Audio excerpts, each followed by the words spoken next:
तो नॉर्वे में एक जगह है बर्जन, खूबसूरत वैली है यहाँ पे, और यहीं पे एक आइस वैली भी है। और इसी वैली की ये कहानी है। बात है 29 नवंबर 1970, 29 नवंबर 1970 को एक शख्स अपनी 2 बेटियों के साथ इसी बर्जन की वैली में, आइस वैली में घूमने के लिए सुबह सुबह पहुंचता है। और वहाँ पे जब वो जाता है तो अचानक वैली में एक पहाड़ी पर एक मंजर दिखाई देता है। एक महिला जो औंधे मुंह पड़ी है और साफ देख के लग रहा है कि लाश जली हुई है। वो एक लड़की की लाश थी, बुरी तरह से जली हुई। वो फौरन घबराता है अपनी बेटियों के साथ। जब ये लाश देखता है, लोकल पुलिस को खबर करता है, लोकल पुलिस वहाँ पहुँचती है, उसके बाद तफ्तीश शुरू करती है। तो अजीब बात यह थी कि लाश औंधे मुंह थी, लाश का पूरा चेहरा जला हुआ था, सामने का चेहरे के साथ सारे जो फ्रंट पोर्शन है वो भी जला हुआ था, लेकिन पीठ में कुछ नहीं हुआ था। और पीठ सलामत, तो पीठ की तरफ के कपड़े भी सलामत। अब पुलिस वहाँ पहुँचती है। वहाँ पहुँचने के बाद लाश के आसपास देखती है तो लाश से कुछ दूरी पर वहीं एक पत्थर पे कुछ सामान भी पड़े मिलते हैं, जिनमें एक टूटा हुआ छाता था, अम्ब्रेला, कुछ जेवर थे उस लड़की के, नायलॉन की रस्सी थी, एक प्लास्टिक वाटर बोतल थी वहाँ पे, एक पर्स था और ब्लू कलर का रबर बूट्स थे डिज़ाइनर। लेकिन कोई आईडी, कोई पहचान नहीं थी। पुलिस ने जब तफ्तीश की, अब कोई आईडी, कोई पहचान नहीं कि मरने वाली कौन है। तो जब उसने कहा कि चलो कुछ देखते हैं, लेकिन अजीब चीज़ देखने को ये मिली कि वहाँ पे जितने भी सामान मिले थे उनमें से हर एक पे जिस पे लेबल होना चाहिए उस लेबल को मिटा दिया गया था। जो लड़की ने कपड़े पहने थे उसके लेबल काट दिए गए थे। यहाँ तक कि जो पानी के बोतल थे उस बोतल पे जो प्लास्टिक का लेबल चिपका होता है उसको मिटा दिया गया था। जो बूट्स पे कुछ मार्क होते हैं उसको भी हटा दिया गया था। कोई ऐसी चीज़ नहीं थी जिससे, जिस लेबल से, जिस मार्क से ये पता चल सके कि ये लड़की कौन है, उसकी आइडेंटिटी क्या है, उसकी शिनाख्त क्या है। चेहरा वैसे ही जला हुआ था, तो फोटो आप, चेहरे को आप दिखा नहीं सकते थे। अब सवाल ये था कि ये लड़की कौन है। पुलिस ने इसके बाद तफ्तीश की, लोगों से मदद मांगी कि कोई चश्मदीद आए, कोई विटनेस आए, लेकिन ऐसी कोई चीज़ आई नहीं। और इसी के बाद फिर ये हुआ कि जब कोई है नहीं तो क्या करे। लड़की का नाम नहीं, चेहरा नहीं, पहचान नहीं, कुछ भी नहीं था। इसके बाद इस लड़की को एक नाम दे दिया गया, आइसडेल वोमेन, बल्कि ईजडेल वोमेन। चूँकि वो जो घाटी थी जहाँ पे ये लाश मिली थी, ये ईजडेलन घाटी थी। और इस घाटी को एक और भी नाम से पुकारा जाता था, और वह था सुसाइड वैली। 1970 के आसपास बहुत सारे नौजवान, बहुत सारे लोग इस घाटी से जाकर कूद के अपनी जान दे देते थे, तो इसलिए ये सुसाइड वैली के नाम से भी बदनाम था। और उसी ईजडेल वैली में इस लड़की की लाश मिली, शिनाख्त कोई नहीं। तो अब क्या करें, तो वहाँ की मीडिया और बाकी लोगों ने इसे नाम दिया ईजडेल वुमेन। अब ये एक रहस्य, नाम कोई है नहीं। अब पुलिस ने इन्वेस्टिगेशन किया, कोई क्लू, कुछ चीज़ें नहीं मिल रही हैं। 3 दिन बीत जाते हैं। 3 दिन के बाद अचानक पुलिस को एक बड़ा सुराग मिलता है। पहली बार बर्जन रेलवे स्टेशन के जो मॉल रूम है, जहाँ पे सामान, यात्रियों के लगेज सब रखे होते हैं, वहाँ पे 2 लावारिस सूटकेस मिलने की खबर मिलती है बर्जन पुलिस को, रेलवे की ऑफिशियल की तरफ से। पुलिस की टीम वहाँ जाती है, वो 2 सूटकेस को निकालती है। इस दौरान में 3 दिन हो गए, इस लड़की की अभी तक कोई जानकारी नहीं मिल रही है कि ये ईजडेल वुमेन है कौन। अब जब दोनों सूटकेस को खोला जाता है तो उसमें से बहुत सारे सामान मिलते हैं। उसमें से एक बिना डॉक्टर के प्रिस्क्रिप्शन के ग्लास थे, आंखों का चश्मा।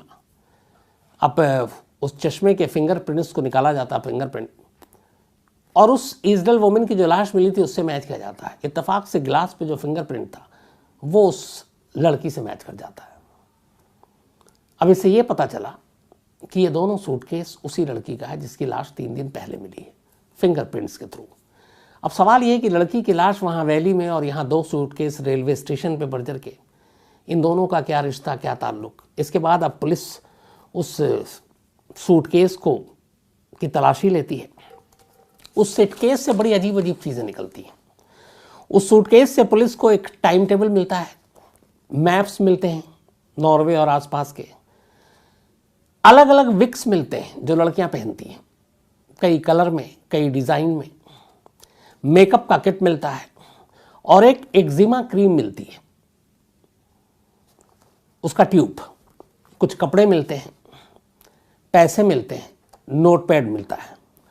अब उसमें सबसे चौंकाने वाली चीज़ ये थी कि जितनी भी चीज़ें मिली इन सब के भी लेबल गायब, किसी पे लेबल नहीं, किसी पे मार्क नहीं। इवन जो वो क्रीम था, एक्जिमा क्रीम, उसमें किस डॉक्टर ने रेफ़र किया, कहाँ से लिया, पेशेंट का नाम क्या है, हर चीज़ से जानबूझकर सारी वो शिनाख्ती चीज़ को मिटा दिया गया या काट दिया गया या हटा दिया गया, जिससे ये पता चल सके कि इस सूटकेस के मालिक कौन है, मालकिन कौन है, उसका नाम क्या है।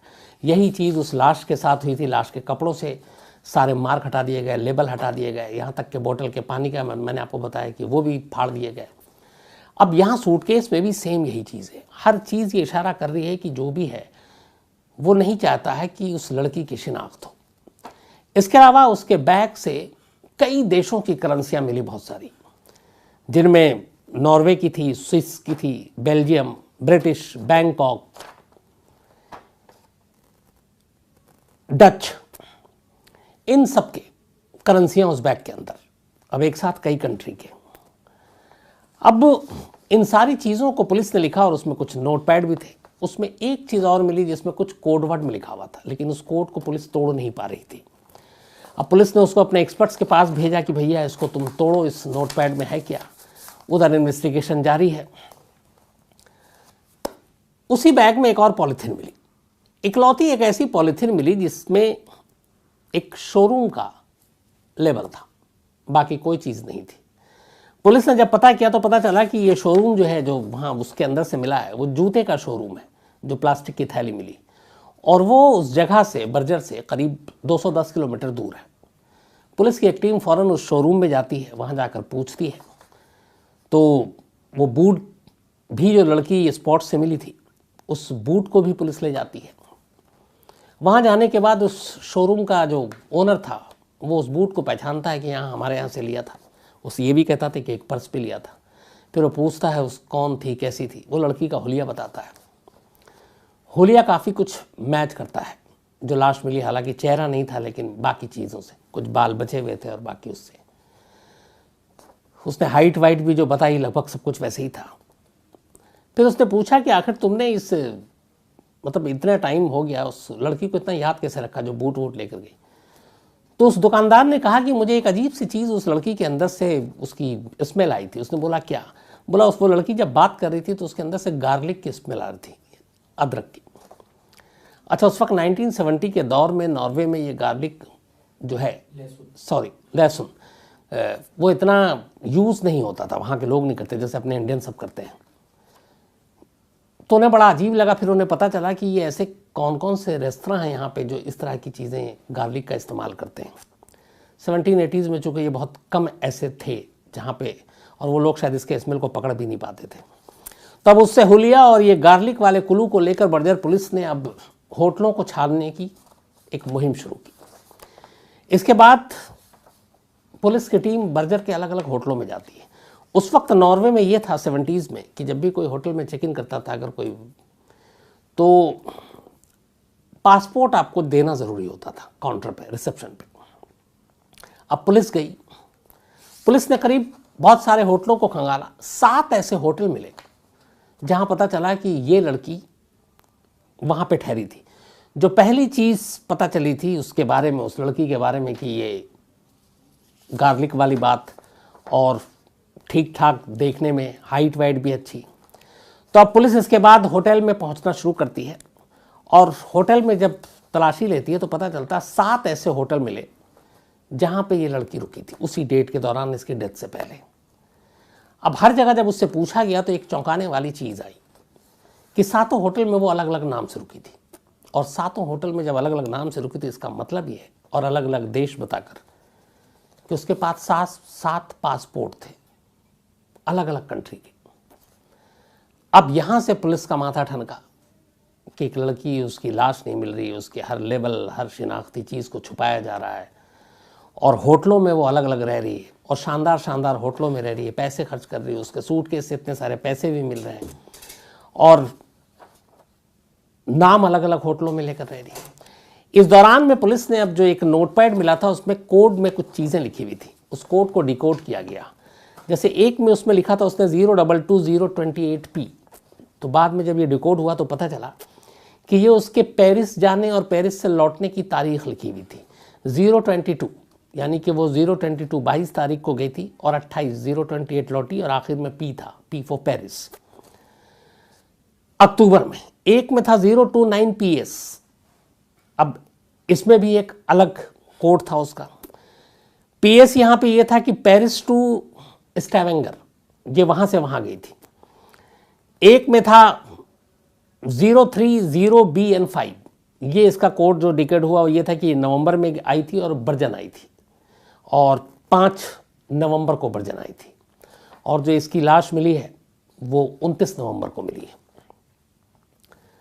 तो जब भी वो होटल में जाती चेक करती, अलग अलग नामों से करती, अलग अलग पासपोर्ट देती।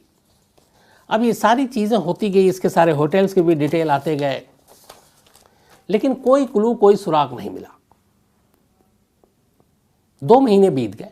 2 महीने के बाद नॉर्वे की पुलिस ने कहा कि अब बहुत कुछ हो गया, हमने बहुत कुछ कर लिया, कुछ मिल नहीं रहा है, तो इस केस को क्लोज कर दो, क्योंकि कोई सामने भी नहीं आ रहा, मीडिया में भी दे दिया, पहचान हो नहीं रही है। इससे पहले हुआ ये कि एक ऑटोप्सी रिपोर्ट आई, पोस्टमार्टम की रिपोर्ट। पोस्टमार्टम रिपोर्ट में ये कहा गया, अब यहाँ से भी फिर एक केस अजीब बनता है कि उस लड़की की जिसकी मौत हुई उसके पेट से 50 to 70 स्लीपिंग पिल्स मिले, नींद की गोलियां 50 से 70, और इत्तेफाक से वो सारी गोलियां उस वक्त भी पेट में थी और वो अभी तक ब्लड में शामिल नहीं हुई थी जब उसकी मौत हुई। 50 to 70।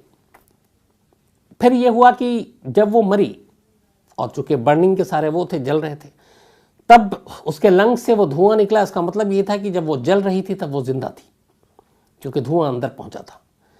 लेफ्ट नेक में एक जगह पे उसके चोट के निशान थे जो किसी वजनी चीज से मारे गए थे। अब ये 3 अलग अलग चीज ऑटोप्सी में सामने आई।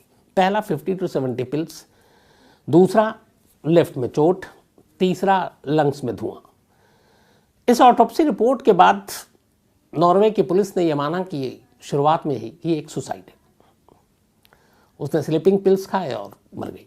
लेकिन उस पर सवाल उठाया गया कि अगर उसने सुसाइड करनी थी, नींद की गोलियां खा ली थी, तो फिर खुद को जलाने की क्या ज़रूरत थी।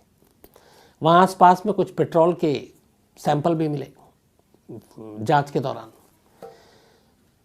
दूसरा, अगर उसने सुसाइड ही करनी थी और नींद की गोलियां भी खा ली और उसने अपने आप को जला भी लिया, तो अपने सारे कपड़े, घड़ी, छाता, जेवर उतार कर एक करीने से एक तब साइड में ले जाकर एक जगह रखा, फिर अपने कपड़े के लेबल फाड़े, फिर उन सारी चीज़ों के लेबल हटाए और उसके बाद वो मरती है, तो ऐसा कैसे पॉसिबल है। और ये दोनों भी चलो कर लिया, तो फिर ये जो ब्लंट ऑब्जेक्ट, एक भारी चीज़ से उसके लेफ्ट गर्दन के ऊपर निशान है, वो चोट कहाँ से आई। इन तीनों सवालों के जवाब नहीं थे, लेकिन फिर भी नॉर्वे पुलिस ने कहा कि और कोई क्लू मिल नहीं रहा। उन्होंने कहा कि एक सुसाइड है और इस केस को उन्होंने कहा बंद कर दो। 2 महीने के बाद ही, ये बात है जनवरी 1971 की, इस ऑटोप्सी रिपोर्ट में एक और बड़ी अजीब सी चीज आई। उस मरने वाली के दांत के पता चला कि जो उसके दांत हैं उनमें से 14 दांत ऐसे थे जिसको फिल कराया गया और वो सारे गोल्ड के थे, सोने के, और उसके दांत की बनावट बड़ी अजीब थी और जिस तरीके के डिज़ाइन थे और जो फिल करके बनाए गए वो नॉर्वे के नहीं थे। वो लगा कि ये कहीं ईस्टर्न यूरोप या फिर वेस्टर्न यूरोप वहाँ के थे। लेकिन उस दांत को भी संभाल कर रख दिया गया, उसके टिश्यूज़ को भी संभाल कर रख दिया गया। आगे और कोई इनको जांच करनी नहीं थी। 2 महीने बाद केस क्लोज कर दिया। लेकिन थोड़ी बहुत जो उनके सूटकेस और बाकी चीज़ों से सामान मिला तो उन्होंने अंदाज़ा लगाया कि लड़की कैथोलिक है, क्रिश्चियन, तो उन्होंने उसी हिसाब से कुछ पादरियों को बुलाया और कहा कि इसका अंतिम संस्कार कर देते हैं। लेकिन एक चीज़ का ख्याल रखा, वो ये कि अगर कल को इस लड़की की शिनाख्त हो जाए, इसके फैमिली मेम्बर आ जाएं, बॉडी क्लेम करें, तो क्या हो।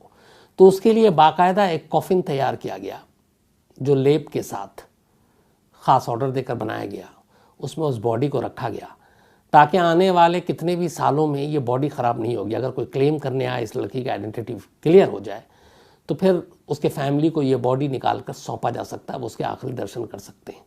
तो ये सारी चीज़ें करते हुए बर्जन में ही इस ख़ास कॉफिन में, जिसमें बॉडी ख़राब डिकम्पोज नहीं होगा, 5 फ़रवरी 1971 5 फरवरी 1971 को बाकायदा कैथोलिक रीति रिवाज के हिसाब से इस कॉफिन को वहाँ पे कब्रिस्तान में दफना दिया गया।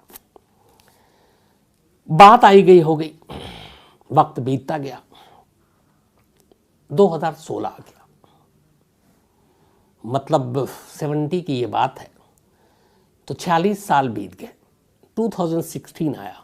अब साइंस भी तरक्की कर गया, फॉरेंसिक साइंस भी, डीएनए भी, बहुत सारी चीज़ें उस वक्त थी नहीं। तो अब उसके बाद ये हुआ कि इस केस को दोबारा खोला जाए, और इस केस को दोबारा खोलकर सबसे पहले तो पता किया जाए वो लड़की है कौन। फिर से कवायद शुरू हुई। बहुत अच्छा, बड़े बड़े जो वहाँ के क्राइम जर्नलिस्ट, फॉरेंसिक एक्सपर्ट्स, ये केस उनके लिए भी एक नज़ीर थी, एक एग्जाम्पल, ये सब लगे हुए थे। कई पुलिस अफसर जो उस वक्त थे उनके बेटे कि मेरे फादर, मेरे वो लोग नहीं कर पाए सॉल्व, मैं करूँगा। तो एक केस स्टडी के तौर पर इस केस को लोगों ने हाथों हाथ लेना शुरू किया, तो बहुत सारे लोग लगे रहे। 2016 में ऐसे ही कुछ लोगों ने कहा इस केस पे दोबारा काम करते हैं। अब केस पे दोबारा काम शुरू किया गया। दो चीज़ें सबसे इंपॉर्टेंट थी, उन दो चीज़ों को उठाया गया। पहला, उस लड़की के जो दांत थे और उस दांत के हिसाब से जो उसकी ख़ास बनावट थी, उसके जबड़ा और वो उससे उसकी आइडेंटिटी पता करने की कोशिश करनी थी। लगे इसमें एक्सपर्ट, दांतों के ऊपर पूरा रिसर्च किया। उस रिसर्च के बाद पता चला कि ये जो दांत है, ये 2-3 चीज़ों से उन्होंने जो बनावट थी और जिस तरीके का डिज़ाइन था, तो उन्होंने इशारा दिया कि ये कहीं ईस्टर्न यूरोप के किसी देश की रहने वाली लड़की है। अब बात सिर्फ इससे नहीं बनी, इन्होंने कहा कि इससे और भी कुछ आगे बढ़कर किया जाए। तब उन्होंने और टेस्ट किया कि उस दांत के ज़रिए उन्होंने ये पता लगाने की कोशिश की कि शुरुआत में बचपन से लेकर ज़्यादातर वक्त तक उसको एक टेस्ट है जिसको शायद ऑक्सीजन टेस्ट कहते हैं, तो उसमें किस तरह का वो पानी पीती थी। ऑक्सीजन स्टोप एनालिसिस, इससे ये पता करना था कि ज़्यादातर जब ये बड़ी हो रही थी बचपन से, तो ये पानी जो पीती थी वो किस तरह के पानी थे, कहाँ के पानी थे। देखिए साइंस कितनी तरक्की कर रही है, उससे पता करना। इसके अलावा एक था एस्ट्रोनोटम स्टोप एनालिसिस, किस तरह की ये खाना खाती थी। हर एक शहर का, हर एक इलाके का अपने अपने खाने का दस्तूर होता है, उनकी चीज़ें अलग होती हैं, मसाला अलग होता है, ऑयल अलग होता है। तो उससे कि जब ये बड़ी हो रही थी तब इसने कहाँ का कैसा पानी पिया, किस तरह का खाना खाया, ताकि उस ओरिजिन, उस जगह के बारे में पता किया जा सके। इसके अलावा पहली बार ये हुआ था नॉर्वे की हिस्ट्री में जब उन्होंने इस तरह की जांच की, और सिर्फ उसका रीजन और उसका वो पता करने के लिए। फिर उसके जो टिश्यूज़ के सैंपल थे, डीएनए बहुत तरक्की कर गया तो पुलिस ने अब नए तरीके से उसके उस डीएनए को का वो सारा वो निकाला, ताकि अगर किसी भी नियरेस्ट रिलेटिव से वो डीएनए का सैंपल मैच कर जाए तो पता चल जाएगा। जैसे डीएनए में आजकल आपको पता है कि डायरेक्ट, मान लीजिए मेरे 2, 4, 3 पीढ़ी के पुराने का भी अगर कोई डीएनए निकलता है और वो हम में से कई लोगों के साथ मैच करता है, तो परसेंटेज होते हैं 80, 90, जिसका हाईएस्ट क्लोजअप एकदम नज़दीक तक जाए तो वो मैच कर जाता है। तब उन्होंने इंटरपोल को भी किया, उनके पूरे सैंपल डीएनए के निकाले अब, और कहा है कि ये डीएनए है और इससे क्लोजेस्ट अगर कोई मैच करे तो बताएं। तो अब दिया गया, तो अगर क्लोजेस्ट कहीं मिल गया तो वो ज़्यादा आसानी से पता चल सकता है। लेकिन कुल मिलाकर इन सारे टेस्ट से ये पता चला कि ये लड़की यूरोप की थी। अब सवाल है कि ये थी कौन और क्यों, क्या हुआ। उसको लेके कई थ्योरी थी।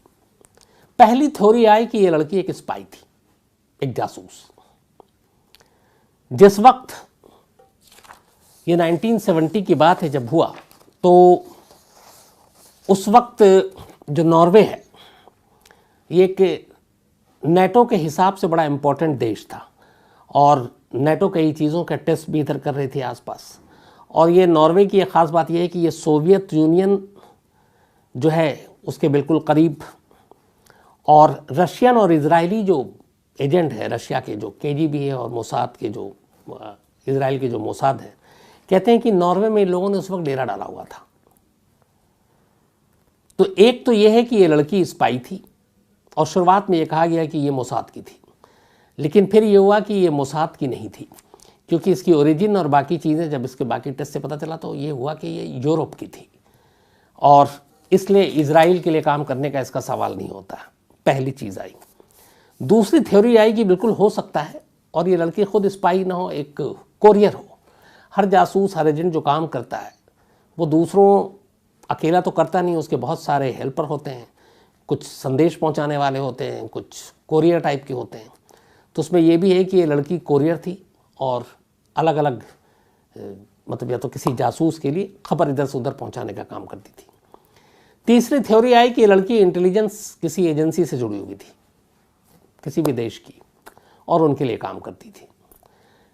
लेकिन इन तीनों जो थ्योरी है उसको लेके लोगों की ज़्यादातर एक राय है कि चाहे ये कोरियर हो या एजेंसी के लिए हो या फिर किसी देश की जासूस हो, बट इसका कनेक्शन कहीं ना कहीं स्पाइंग से था, जासूसी था। उसकी वजह ये थी मल्टीपल पासपोर्ट, 7 पासपोर्ट अलग अलग जो होटलों में रही, अलग अलग देशों की करेंसी, फ्लुएंटली अलग अलग लैंग्वेज बोलना, स्मार्ट, और जो कोड वर्ड में उसके सारे नोट्स मिले, जिस तरीके का सूटकेस मिला, ये सारी चीज़ें कह रही थी। और पैसे इतने कि कहीं भी आप अच्छे अच्छे होटलों में आने जाने, ये सारी चीज़ें स्पाई की तरफ ही ध्यान दिलाती हैं कि एक जासूस थी। जो दांत के बाद में टेस्ट हुए, उस टीथ एनालिसिस से ये भी पता चला कि इस लड़की की उम्र, उस वक्त शुरू में कहा गया था कि शायद करीब 30 साल है, कहा गया कि नहीं, इसकी उम्र 40 to 45 के बीच में थी, 40 से 45 साल के बीच में। तो ये नई चीज़ें सामने आई और इसके बाद अब ये हुआ कि इंटरपोल इसमें बीच में आ गई है। 16 के बाद डीएनए का सैंपल दिया गया है। जिन जिन देशों में इसके ज़्यादा उस वहाँ की नागरिकता होने की गुंजाइश है, वहाँ के उससे डीएनए सैंपल को मैच कराने की बात की गई है।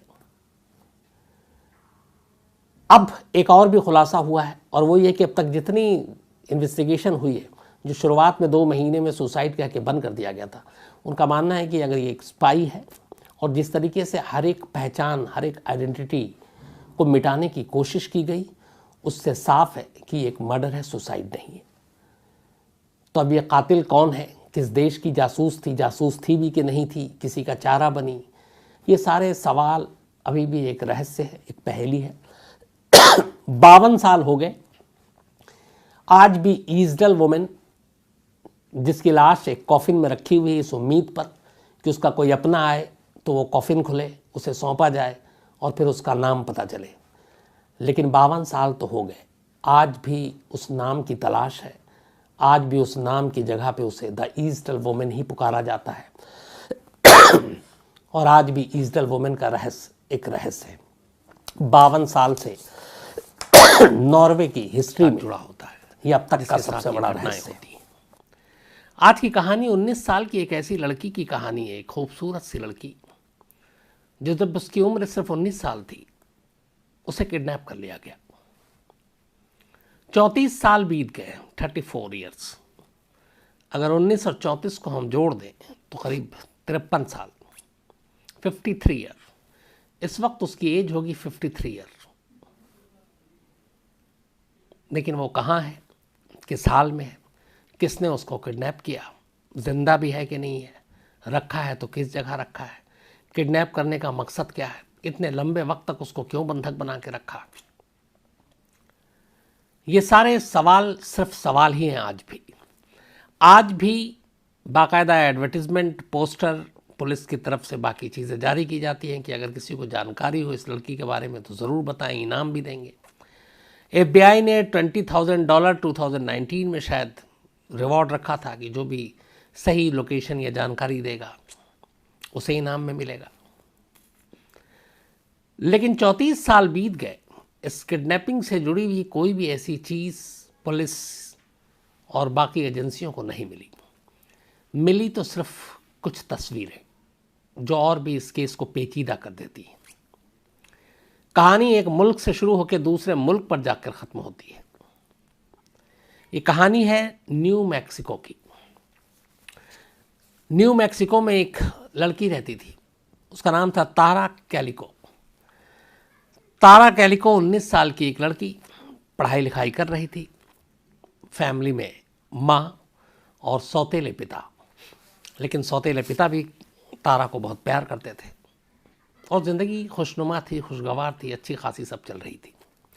20 सितंबर 1988, 20 सितंबर 1988 की कहानी है। सुबह के करीब 9:30 बजे थे। तारा को बाइक चलाने का बड़ा शौक था और शुरुआत में उसके बाइक के पीछे उसकी माँ भी बैठती थी, जिनका नाम था पैटी डोयल, और वो अपनी बेटी को बहुत प्यार करती थी, जैसे हर माँ करती है। लेकिन बाद में पैटी डोयल को ये फील हुआ कि जब वो बाइक पे जाती है तो कोई कार उनको फॉलो करता है, पीछा करता है, तो वो थोड़ी घबरा गई, डर गई। उनके दिमाग में ये बात घर कर गई। फिर उन्होंने कहा कि मैं तुम्हारे साथ बाइक पे नहीं बैठूंगी। तारा को भी उन्होंने कहा कि तुम ऐसे कोई उस वक्त स्प्रे और ये सारी चीज़ें आती है ले लो, ताकि कोई पीछा कर रहा हो तुम्हें कभी पकड़े तो तुम उसकी आंखों में स्प्रे डाल देना, फिर वहाँ से निकल लेना हिफाजत से। पर तारा हंसी में टालती रही। 20 सितंबर 1988, तारा सुबह 9:30 बजे अपने घर से निकलती है, अपनी माँ से कहती है कि उसे कुछ काम में बाइक पे जाती है और कहती है कि आज करीब दोपहर को 12 बजे के आसपास उसे अपने बॉयफ्रेंड के साथ टेनिस खेलना है और दोनों ने ये लाइन अप कर रखा है। माँ कहती है ठीक है। चूँकि फॉलो करते थे कारवार और ये सारी चीज़ें थी, और न्यू मैक्सिको क्राइम व्राइम बहुत होता है, तो हमेशा तारा का रूटीन था कि अपनी माँ को जहाँ भी जाती थी बता कर जाती थी और ये भी कहती थी कि अगर मैं इस वक्त तक ना लौटूँ तो आप मेरे बारे में खबर कर लेना। अब उस ज़माने में मोबाइल और बाकी चीज़ें तो थी नहीं। तो उस दिन भी तारा ने कहा कि मैं 12:30 तक घर लौट आऊँगी अपने बॉयफ्रेंड के साथ टेनिस खेलने के बाद, और अगर मैं नहीं लौटी तो फिर आप मेरे बारे में खोज खबर कर लेना। रूटीन में शामिल था ये। तारा घर से निकलती है। बाइक पे जाते वक्त उसके पास एक तो वॉकमैन था, एक हेडफोन था और एक कैसेट था। उस ज़माने में म्यूज़िक लोग वैसे ही सुनते थे। वॉकमैन याद होगा आप लोगों को, छोटा छोटा आया करता था और अपने अपने पसंद के कैसेट होते थे जिसमें गाने होते थे। तो वॉकमैन, हेडफोन और कैसेट अपने जैकेट में डालती है, सर पे हेडफोन लगाती है, बाइक पे बैठकर तारा वहाँ से रवाना हो जाती है। दोपहर के 12:30 बज जाते हैं, 12:30। तारा कैलिको घर लौट कर नहीं आती। उसकी माँ को चिंता होती है, पर उसे मालूम था किस रूट से गई है। अब माँ को चूँकि माँ बेटी में बात हो चुकी थी, उसने कहा चलो मैं ढूंढने जाती हूँ उसी रूट से जिस रूट से वो बाइक और उसने बता कर गई थी कि मैं कैसे कैसे कहाँ जाऊँगी, टेनिस खेल के फिर वापस आऊँगी। माँ उस रूट को फॉलो करती है, लेकिन रास्ते में कहीं कुछ नहीं मिलता, न तारा न उसकी बाइक। माँ परेशान घर लौटती है कि शायद वो घर लौट आई हो पीछे में, बट घर में भी तारा नहीं। इधर उधर उसको दोस्तों को पूछती है, ढूंढती है। शाम हो जाती है। शाम तक जब तारा की कोई खबर नहीं मिलती, और ऐसा इससे पहले कभी हुआ नहीं, तब तारा की माँ Patty Doyle Valencia County sheriff department, ये वहाँ की पुलिस है, तो वैलेंसिया काउंटी शेरिफ डिपार्टमेंट को कांटेक्ट करती है और बताती है कि मेरी 19 साल की बेटी, जिसका नाम तारा कैलिको है, 12:30 तक घर आना था, वो घर नहीं लौटी और उसके बारे में कोई खबर नहीं है, किसी भी मेरे जानकार के यहाँ है नहीं। जैसे ही शेरिफ को यह खबर मिलती है, एक टीम लगाई जाती है, उसे ढूंढा जाता है, माँ से पूरा लोकेशन पूछा जाता है। तब तक अंधेरा हो चुका था। पुलिस की टीम उस रूट पे अपने लोगों को भेजती है और कहती है कि सड़क किनारे भी चेक करो। पुलिस की टीम सब चेक करती है, तो एक जगह पे सड़क किनारे तारा का जो वॉकमैन था टूटा हुआ और कैसेट, ये दोनों मिलता है, हेडफोन नहीं मिलता। सड़क किनारे पड़ा हुआ, जिस जगह पे ये पड़ा हुआ था उस जगह पे सड़क पे टायर के कुछ मार्क्स थे, और वो मार्क्स थे बाइक के। और जिस तरीके का बाइक की हुलिया बताई थी तारा की माँ ने, वो उसी से जल कर रहा था, मैच कर रहा था। तो ऐसा लगा कि शायद तारा के साथ ज़बरदस्ती की गई, उसके बाइक के साथ भी, और ये बाइक के घिसटने का और उस तरीके के टायर के निशान बने। लेकिन आसपास में और कोई ऐसा सबूत, कोई सुराग नहीं मिला, ना बाइक मिली ना तारा। सिर्फ वॉकमैन मिला और हेडफोन मिला, बल्कि टेप, हेडफोन नहीं।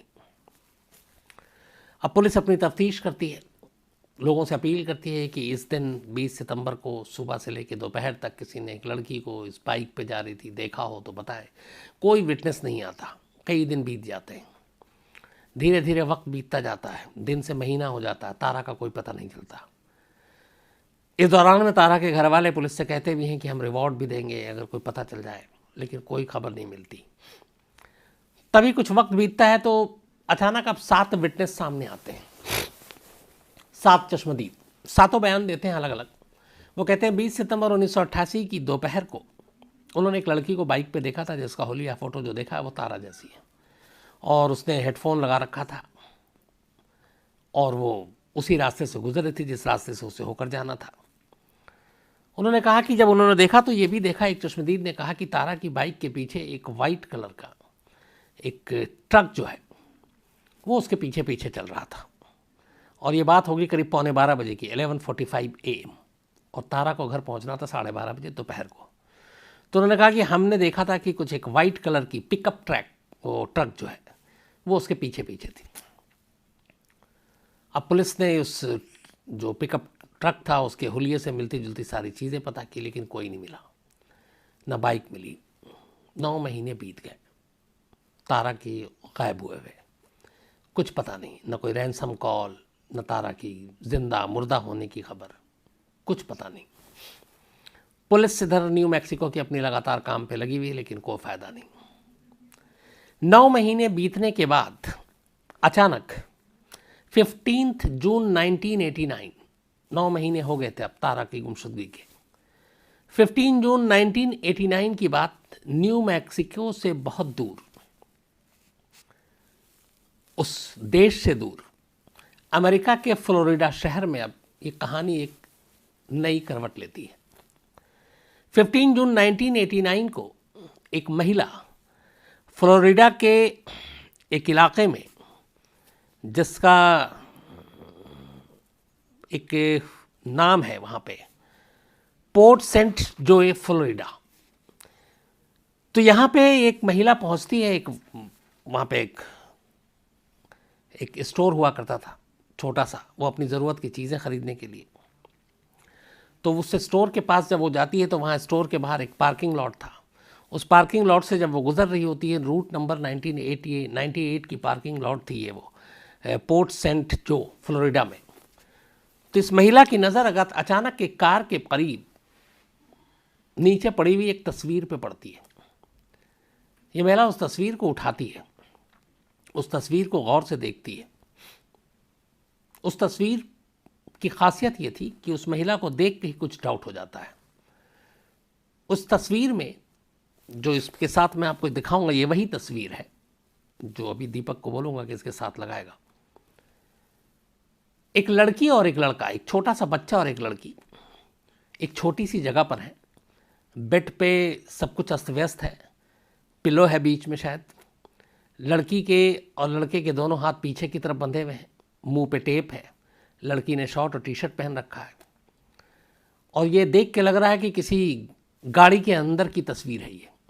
अब या तो वैन है या कुछ ऐसी चीज़ है। और इस तस्वीर में साफ तौर पे दिख रहा है कि दोनों की आंखों में दहशत है, दोनों डरे हुए हैं।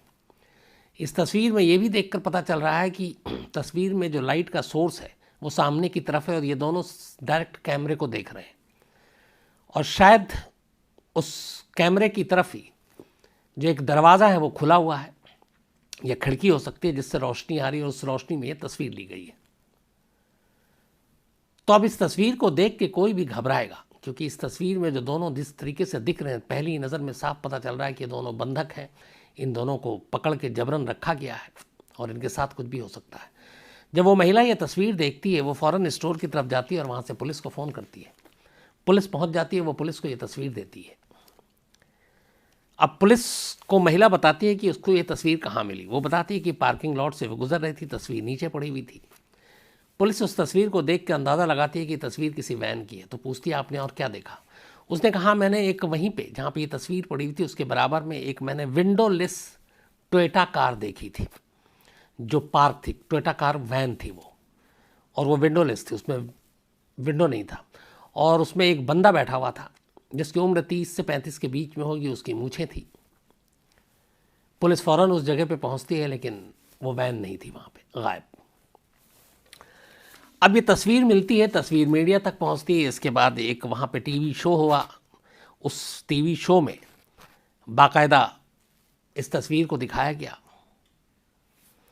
जब इस तस्वीर को दिखाया गया और इस तस्वीर को देखने के बाद एक पैटी डोयल जो तारा की माँ थी, उनके जानकार ने ये तस्वीर अमेरिका में देखी। उन्होंने फ़ोन किया और उन्होंने कहा कि एक शो में ऐसी तस्वीर आई है। गायब हुए हुए अब 9 से 10 महीने से ज़्यादा हो चुका है तारा को। वो तस्वीर पैटी डोयल देखती हैं और फ़ौरन पहचान लेते हैं कि हाँ, ये उनकी बेटी तारा की तस्वीर है। उस तस्वीर को पहचानने की उनकी एक और वजह और दलील और थी कि इस तस्वीर में एक किताब रखी हुई है तारा के बराबर में, माई स्वीट ऑड्रीना। ये उसकी फेवरेट बुक थी और जो इसका ऑथर था वो उसका फेवरेट ऑथर था। तो ये तस्वीर और उसके साथ ये किताब, इन सब को देखकर तारा की माँ ने पहचाना कि ये उसकी बेटी है। अब सवाल ये था कि उसके साथ एक बच्चा भी इसी तस्वीर में है, छोटा सा है। ये बच्चा कौन है?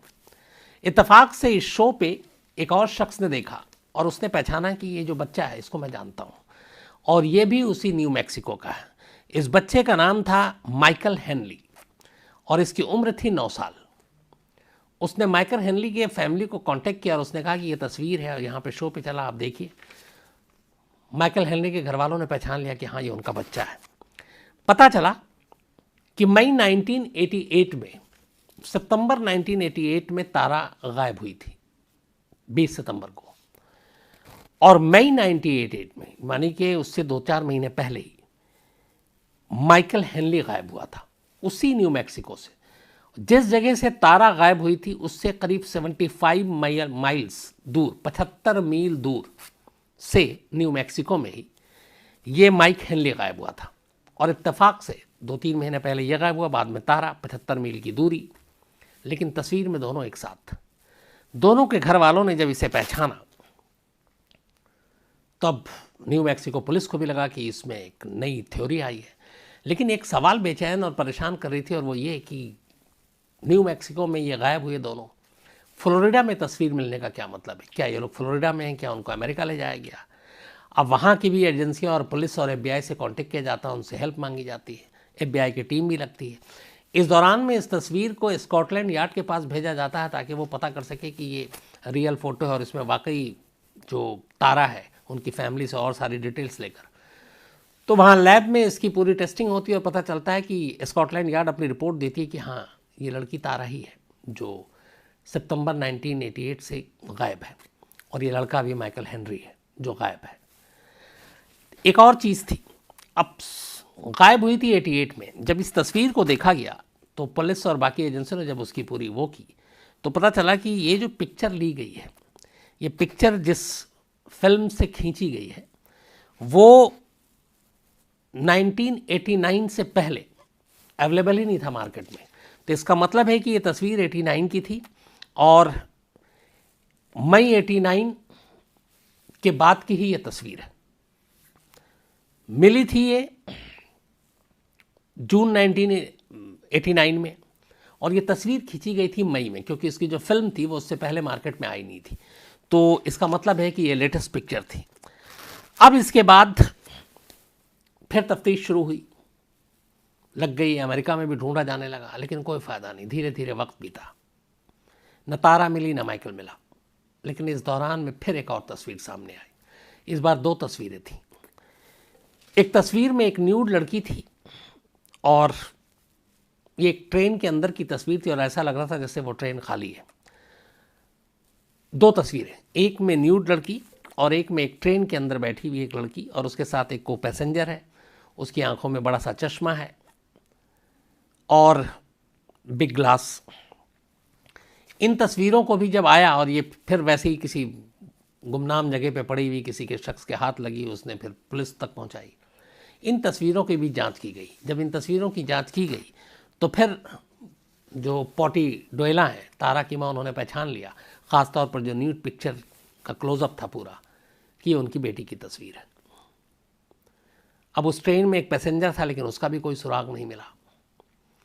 तो 3 तस्वीर आ गई और इन तस्वीरों के ज़रिए जो भी इसके पीछे था किडनैपर, वो मैसेज दे रहा था या क्या कर रहा था ये किसी को नहीं मालूम कि ये ज़िंदा है, क्योंकि ना उसने रैंसम के लिए कॉल किया, ना उसने कोई और डिमांड की, ना ही उसने छोड़ा। लेकिन ये तस्वीर भी उसकी बिना मर्जी के लीक नहीं हो रहा, तो तस्वीर भी जारी कर रहा। अब इसके पीछे उसकी मंशा क्या थी, उसका मकसद, मोटिव क्या था, ये कोई नहीं समझ पाया। बहुत पुलिस और तमाम चीज़ें लगी रहीं लेकिन कोई फ़ायदा नहीं हुआ। इस दौरान में अपनी बेटी की वापसी की राह तकते तकते 2006 में जो तारा की माँ है उनकी डेथ हो गई, और ये वहीं फ्लोरिडा में अपनी बेटी को ढूंढ रही थी क्योंकि सारी तस्वीरें उधर ही से आ रही थी। तो 2006 में यानी कि तारा की गुमशुदगी के 18 साल के बाद बेटी की जुदाई, बेटी की याद कैसी होगी, क्या होगी, इस गम में जो पॉटी डॉयल है उनकी माँ, उनकी डेथ हो गई। आज भी मैक्सिको में, न्यू मैक्सिको में जिस घर में ये रहती थी तारा, उसका बेडरूम को उसके घर वालों ने, माँ बाप दोनों ने वैसे ही सजा कर रखा है। चाहे वो क्रिसमस हो या तारा का बर्थडे हो या कोई और ओकेज़न हो, जो गिफ्ट जब जब देते थे वो सारे गिफ्ट उसकी गैर हाजिरी में आज भी रखते हैं। अब माँ नहीं है तो पिता रखते हैं, और उस कमरे को यूं ही सजा कर साफ़ सुथरा हमेशा रखते हैं इस उम्मीद में कि उनकी बेटी आएगी, चाहे वो बाकी सारी उसकी पसंदीदा चीज़ें हों उस कमरे में। और दूसरी तरफ 34 साल बीत गए, 19 साल की तारा इस वक्त 53 साल की होगी, 53। लेकिन कहाँ है, जिंदा है नहीं है, किसके कब्जे में है, इतनी लंबी किडनैपिंग करने वाले का मकसद क्या था, ये सारे सवाल आज भी एक रहस्य हैं। जब से साइंस ने तरक्की की है, क्राइम इन्वेस्टिगेशन, क्राइम करने का तरीका, क्राइम को सॉल्व करने का तरीका, सब पे असर पड़ा है और बहुत सारी चीजें बेहतर हुई हैं, बदली हैं। लेकिन आज की जो कहानी है वो एक अमेरिका के ऐसे शहर की कहानी है जो पिछले 33 सालों में एक केस को सुलझा नहीं पाया और अब इंतजार कर रहा है कि साइंस तरक्की करे, डीएनए की जो रिसर्च है वो और एडवांस हो। लेकिन यकीन है कि एक दिन वो इस केस को सॉल्व कर देंगे। हालांकि इस केस के साथ एक दिक्कत ये भी है कि एक डीएनए का जो सैंपल आज से 33 साल पहले कलेक्ट किया गया था मौका वारदात से, उसके नमूने बहुत कम बचे, और इतना कम है वो कि अगर साइंस जल्दी तरक्की करती है, जो कि उम्मीद है, डीएनए का रिसर्च और ज्यादा बेहतर होता है, तो शायद उसके जरिए कातिल तक पहुंचा जा सकता है। तो एक शहर की पुलिस साइंस के और ज्यादा बेहतर करने, साइंस की तरक्की का इंतजार कर रही है ताकि 1, 2 नहीं 4 कत्ल के केस को सुलझा सके। कहानी अमेरिका की है, अमेरिका के एक शहर ऑस्टिन की है। टेक्सास के पास है यह जो ऑस्टिन शहर। बात है 6 दिसंबर 1991 की, 6 दिसंबर 1991। ऑस्टिन में एक योगर्ट शॉप, दही की दुकान जिसे हम लोग कहते हैं, मीठी दही भी कह लें, मिष्ठ दही बोल दें, तो उसकी एक दुकान थी। उस दुकान में 2 लड़कियां काम करती थी। उनमें से एक का नाम था एलिजा थॉमस, 17 साल उम्र, दूसरी जेनिफर हार्बिसन, इसकी भी उम्र 17 साल। ये दोनों उसी शॉप में काम करती थी। 6 दिसंबर 1991 को रात के वक्त शॉप बंद करने का वक्त आया। उससे ठीक पहले एक इनकी दोस्त एमी, जिसकी उम्र 13 साल थी, और एक सारा, जो कि जेनिफर हार्बिसन की बहन थी, उसकी उम्र 15 साल थी। वो दोनों उस शॉप पे आते हैं कि शॉप बंद होगा और चारों लड़कियां साथ इकट्ठे घर के लिए निकलेंगी। तो एलिजा थॉमस, जेनिफर, एमी और सारा, 17 साल की 2 लड़कियां, एक 13 साल की, एक 15 साल की, ये दुकान बंद करने की तैयारी कर रही थी। लेकिन इसके बाद एक हादसा होता है। ये चारों घर नहीं पहुंचती। घर वाले परेशान होकर जब दुकान पे आते हैं कि अभी तक आई नहीं। इधर दुकान के आस पड़ोस के लोग अचानक उस वक्त चीखने लगते हैं जब देखते हैं इस दुकान में आग लग गई है। फायर ब्रिगेड की गाड़ियां पहुंचती हैं, आग को बुझाया जाता है। इसके बाद जब अंदर दाखिल होती है पुलिस की टीम आती है, तो वहां चारों लड़कियों की लाश मिलती है। लाश जल चुकी थी, लेकिन यह भी पता चल रहा था कि कुछ हिस्से बचे हुए थे। इन लड़कियों के कपड़ों से ही इनके हाथ पैर बांध दिए गए थे और चारों के सर पे गोली मारी गई थी। दुकान जलाने का मकसद शायद यह था कि वहां के जितने भी सबूत हैं उन सबको नष्ट कर दिया जाए, बर्बाद कर दिया जाए। एक दुकान के अंदर 4 लड़कियों का कत्ल, चारों को गोली मारकर, ऑस्टिन पुलिस के लिए बड़ा मसला था, एक बड़ा केस था। इस खबर को जब अखबार में और बाकी लोगों तक पहुंचा तो एक गुस्सा भी आया, क्योंकि एक ही शॉप में 4 लड़कियों का कत्ल अपने आप में एक बड़ा मामला। ऑस्टिन पुलिस अब इसकी तफ्तीश करती है। पोस्टमार्टम रिपोर्ट आती है, पता चलता है कि चारों के सर में गोली मारी गई जिससे मौत हुई। बैलिस्टिक रिपोर्ट आती है, फॉरेंसिक रिपोर्ट आती है, उससे पता चलता है कि जो चारों लड़कियों को गोली मारी गई है 2 अलग अलग गन से मारी गई है। एक ही गन का इस्तेमाल नहीं हुआ। मौका वारदात में जो सारी चीजें तो उससे ये भी थी कि 2 या 2 से ज्यादा लोग इस कत्लेआम में शामिल हो सकते हैं। अब ऑस्टिन पुलिस अपनी तफ्तीश आगे बढ़ाती है, कोई क्लू नहीं मिलता, कई लोगों से पूछताछ होती है, धीरे धीरे वक्त बीतता जाता है। मामला बड़ा था, फेडरल ब्यूरो ऑफ इन्वेस्टिगेशन यानी FBI की भी मदद ली जाती है केस को सॉल्व करने के लिए। FBI की टीम भी लगती है, लेकिन केस सॉल्व नहीं होता। 91 में ये इंसिडेंट हुआ था, 8 साल बीत जाते हैं, 1999 का साल आ जाता है, 1999। 8 साल बाद अचानक ऑस्टिन पुलिस ये ऐलान करती है कि उसने इन 4 लड़कियों के कत्ल के मामले को सुलझा लिया है, और इस सिलसिले में वो 4 लोगों को गिरफ्तार करती है। इन चारों का नाम था Robert Springsteen, Michael Scott, Morris Pierce और फॉरेस्ट वेलबर्न। तो रॉबर्ट, माइकल, मॉरिस और फॉरेस्ट, इन चारों को गिरफ्तार किया गया 1999 में। 8 साल पहले जब ये 4 लड़कियों का कत्ल हुआ था, तब ये चारों टीनेजर थे। जब इनको गिरफ्तार किया गया, उसके बाद फाइलें खोली गई तो पता चला कि 6 दिसंबर 1991 को जब ये मर्डर हुआ, 7 दिसंबर को कई लोगों से पूछताछ की गई। उनमें ये चारों भी थे जो उस वक्त टीनेजर थे, लेकिन इनके खिलाफ कोई प्रूफ, कोई सबूत नहीं था, इसलिए पूछताछ के बाद इनको छोड़ दिया गया। लेकिन 8 साल के बाद इन चारों को फिर से पकड़ा गया, और जब 8 साल पहले चारों से पूछताछ की गई थी, जब वो कत्ल हुआ था उसके अगले दिन, तो उसकी एक वजह थी कि इन चारों में से जो एक लड़का था, उसके पास मॉरिस पियर्स, इसको मॉल से पकड़ा गया था, एक ऑस्टिन शहर के मॉल से, और उसके पास से एक गन मिला था, .22 कैलिबर का ये गन। उस क्राइम सीन, जो क्राइम हुआ था, जो 2 अलग अलग पिस्टल से चारों लड़कियों को गोली मारी गई थी, उनमें से एक पिस्टल की रिपोर्ट आई थी कि वो .22 कैलिबर का ही गन था, और उस मॉल के पास से पियर्स से यही .22 कैलिबर गन बरामद हुआ। तो पुलिस को लगा कि इसी गन का इस्तेमाल उस क्राइम में हुआ है। तो उसकी पूछताछ के बाद चारों लड़कों को गिरफ्तार किया गया।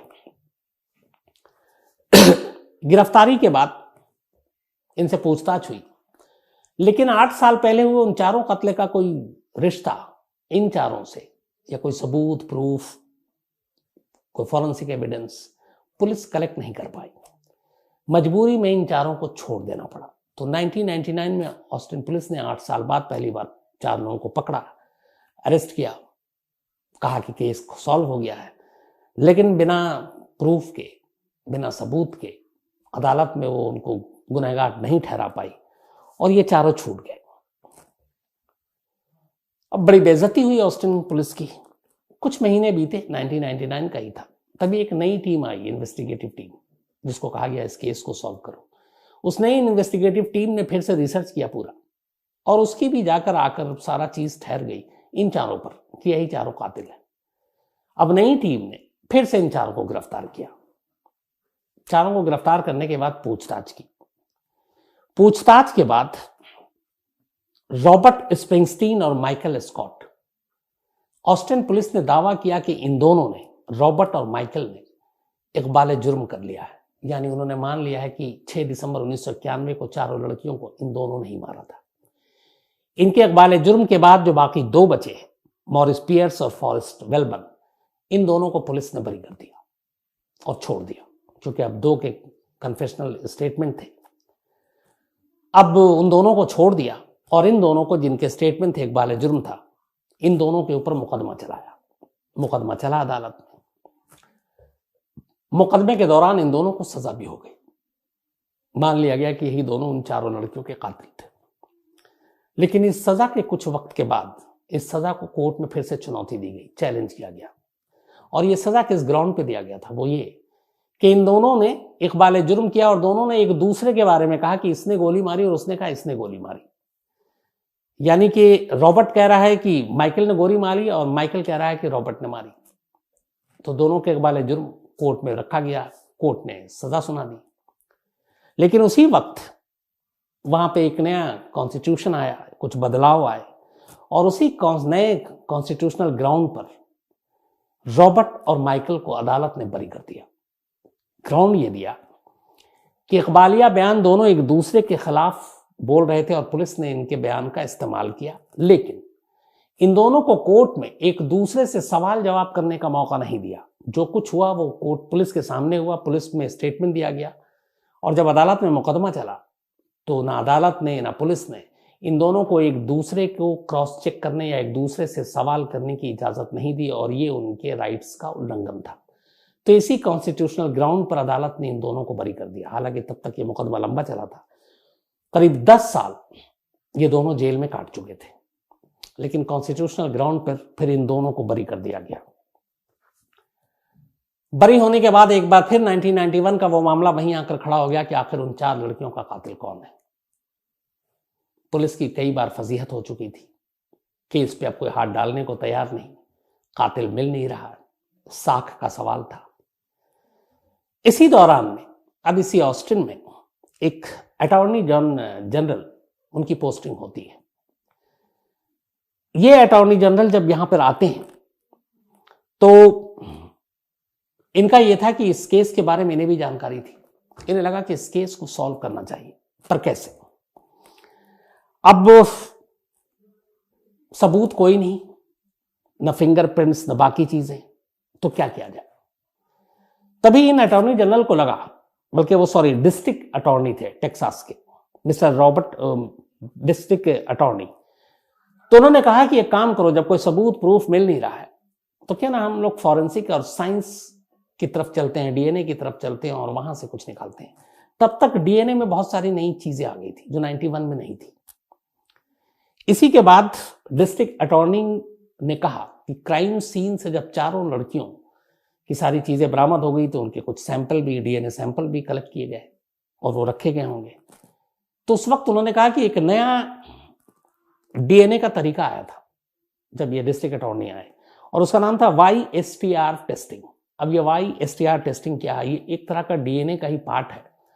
इसमें यह होता है कि 4 लड़कियां थी, इनके वेजिनल स्वैब के नमूने लिए गए और उन नमूनों के जरिए ये जानने की कोशिश की गई कि कत्ल से पहले इनमें से किसी को मॉलेस्ट तो नहीं किया गया, इनका यौन शोषण तो नहीं किया गया, इनको रेप करने की कोशिश तो नहीं की गई। तब यह टेस्ट हुआ कि इन 4 लड़कियों के वेजिनल स्वैब यानी प्राइवेट पार्ट्स के नमूने लिए गए थे जो रखे हुए थे। अब उन्होंने कहा कि इसको YTR टेस्ट करते हैं कि क्या इनके साथ ऐसा कुछ हुआ था। टेस्ट के लिए भेजा गया, रिपोर्ट चौंकाने वाली आई। उन 4 में से एक लड़की के वेजिनल स्वैब में एक मेल का सैंपल मिला, एक आदमी का। इसे साबित हो गया कि कहीं ना कहीं उसके साथ, उस एक लड़की के साथ जबरदस्ती करने की कोशिश की गई। और इसी दौरान में उसके वेजिनल स्वैब में YTR टेस्ट के जरिए पता चला कि एक गुमनाम मेल का सैंपल मैच कर गया डीएनए का। अब ये एक बड़ी कामयाबी थी।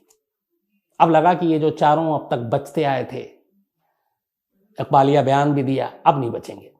अब जब आया कि उन 4 में से एक मेल का पाया गया है, तब उस मेल के डीएनए को इन 4 लड़कों से मिलान कराया गया। दिल थाम के उसकी रिपोर्ट का इंतजार कर रहे थे। रिपोर्ट आई। जब रिपोर्ट आई तो उन 4 में से किसी से भी उस सैंपल का मिलान नहीं हो पाया।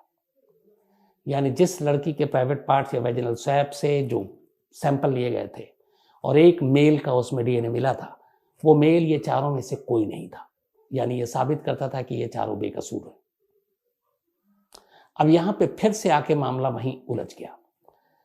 लेकिन सवाल यह था कि फिर वो गुमनाम शख्स कौन है, वो मेल कौन है जिसका सैंपल मिल रहा है एक लड़की के इस रिकॉर्ड में। तो फिर यह हुआ कि हो सकता है जब ये क्राइम हुआ तो बहुत सारे लोग आए थे, पोस्टमार्टम हुआ, तो जो पुलिस की इन्वेस्टिगेटिव टीम थी वो, या फिर जो मेडिकल के सारे लोग थे जिन्होंने, जो टच में आए इस बॉडी के, इनमें से किसी का हो सकता है। डिस्ट्रिक्ट अटॉर्नी ने इसके बाद 100 लोगों की एक लिस्ट बनाई, 100 लोगों की, जो या तो फिर जांच अधिकारी थे पुलिस की तरफ से और या फिर मेडिकल टीम के पार्ट थे जो इस बॉडी के करीब गए, और कहा गया कि इन 100 लोगों की एक लिस्ट बनाकर इन सब के भी सैंपल टेस्ट किया जाए कि वो जो एक वेजिनल स्वैब से एक सैंपल मिला है वो किसी से मैच तो नहीं करता इनमें से। अब 100 और लोगों के टेस्ट लिए गए। उस 100 टेस्ट में से किसी की भी नमूने की जांच उस एक लड़की के नमूने की जांच से मेल नहीं खाया, यानी कि वो 100 के 100 भी उसमें नहीं थे। तो चारों आरोपी जिनके ऊपर शक था उनसे मैच नहीं किया, जो 100 और लोगों थे उनके साथ भी मैच नहीं किया, जिसमें तमाम मेडिकल और उसके तमाम लोग थे। तो जब ये सारी चीजें हो गई तो 2009 आ गया, मतलब 91 से करीब 19 साल बीत गए। 2009 में आखिरकार 2 को तो पहले ही बरी कर दिया गया था, 2 ने इकबाल जुर्म किया था तो उसे सजा हुई थी, लेकिन 2009 में रॉबर्ट स्प्रिंगस्टीन और माइकल स्कॉट, इन दोनों पे लगे तमाम इल्जामों को कोर्ट ने वापस हटा दिया। अब ये दोनों आजाद थे, इनके ऊपर इन चारों लड़कियों का के कत्ल का कोई मामला नहीं था, हालांकि दोनों 10 साल जेल में रहे। तो यहां से यह साबित हुआ कि ये शायद बेकसूर थे, 2 को तो पहले ही बरी कर दिया गया था। अब 2009 में बरी हो गए, ऑस्टिन पुलिस फिर भी लगी रही, जो जब भी वहां नया कोई अफसर आता, नई टीमें आती। हालांकि शुरू में इसके लिए स्पेशल टास्क फोर्स बनाई गई थी, एक पुलिस की ऐसी टीम जो सिर्फ इन 4 लड़कियों के कत्ल की जांच करे, लेकिन पूरे डेडिकेशन के साथ काम करने के बाद भी कोई फायदा नहीं हुआ। तो जब भी ऑस्टिन में कोई नया पुलिस अफसर आता, इस केस पे उसकी नजर जरूर पड़ती कि आखिर यह केस सुलझ क्यों नहीं रहा। 2017 आ गया, 2017, यानी करीब 26 साल बीत गए थे चारों लड़कियों के कत्ल के। एक नया पुलिस अफसर ऑस्टिन में आया, उसने भी इस केस को स्टडी किया, अपना काम करते हुए उसने इस केस की भी जांच शुरू कर दी बड़ी खामोशी से। इसी दौरान में ऑस्टिन में पब्लिक ऑनलाइन डीएनए डाटाबेस है। ये database public online DNA database, जिसमें तमाम लोगों के डीएनए के सैंपल कलेक्ट करके रखे जाते हैं। और ये इसलिए था कि एक पॉपुलेशन स्टडी, आबादी को स्टडी करने के लिए ऐसे डेटाबेस अलग अलग जगहों पे होते हैं। तो पब्लिक ऑनलाइन डीएनए डेटाबेस एक डेटा बैंक, जिसमें सारे लोगों के डेटा थे डीएनए के, वो वहां पे जमा किया गया था। इस अफसर को लगा कि ये जो वेजिनल स्वैप से YTS का जो सैंपल किया गया था और एक गुमनाम रहस्य आदमी का मिला है, बट वो कौन है आज तक पता नहीं चला, तो क्या ना इस डेटाबेस से पता किया जाए डीएनए की। उसने इस पर रिसर्च करना शुरू किया और उस सैंपल के जरिए उसका मिलान करना शुरू किया। हैरत अंगेज तौर पर उसे कामयाबी मिली। एक शख्स का डीएनए उस लड़की के एक वेजिनल स्वैप के उससे मैच कर गया। खुशी के उसके ठिकाना नहीं, करीब 26 साल बाद उसने केस सॉल्व कर दिया। लेकिन थोड़ी देर में यह खुशी काफूर हो जाती है, क्योंकि जिस शख्स से ये मैच किया, उस डेटा बैंक में उस डीएनए वाले शख्स का, जिसका वो डीएनए था, उसका नाम ही नहीं था, सिर्फ एक नंबर था। अब उसने कहा ये कैसे? फिर उसने पता किया तो पता चला कि ये जो डीएनए इसका सैंपल रखा गया था, ये FBI ने जमा किया था और FBI ने ही इसको खुफिया तौर पर उसका नाम नहीं दिया था। अब भी उम्मीद की किरण बाकी थी।